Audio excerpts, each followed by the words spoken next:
आता आपण बघूयात महत्त्वाच्या 25 बातम्या।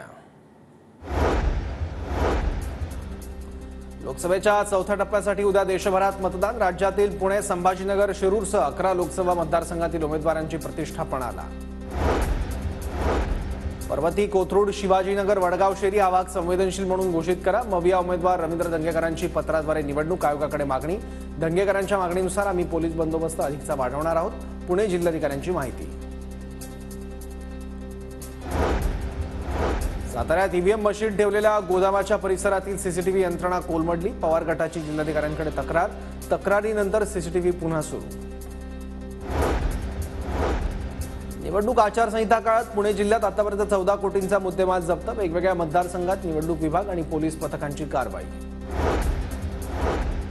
छत्रपती संभाजीनगर शहराच्या पैठण गेट परिसरातून 39 लाखांची रोकड जप्त। निवडणुकीच्या पार्श्वभूमीवर पोलिसांची कारवाई।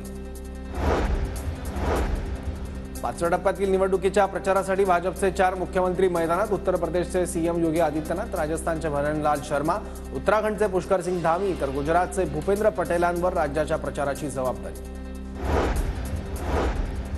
मनोज जरांगे पाटलांना सभा घेण्यासाठी विनंती करणार। वंचितचे उमेदवार करण गायकर यांची माहिती। छगन भुजबळ जर महायुतीचा प्रचार करतात तर माझ्यासाठी जरांगे का येणार नाहीत, गायकरांना विश्वास। धुळ्यात माजी जिल्हाध्यक्ष डॉक्टर तुषार शेवाळेंचा भाजपत प्रवेश। काँग्रेसमधील नाराजीनंतर तुषार शेवाळेंचा भाजपत प्रवेश। मदर्स डे निमित्त पंतप्रधान मोदींनी अनोखं गिफ्ट। पश्चिम बंगालमधील प्रचार सभेदरम्यान तरुणांकडून पंतप्रधानांना आई हिराबेन आणि मोदींचं चित्रभेट। भर सभेत मोदींनी तरुणांचे आभार मानले।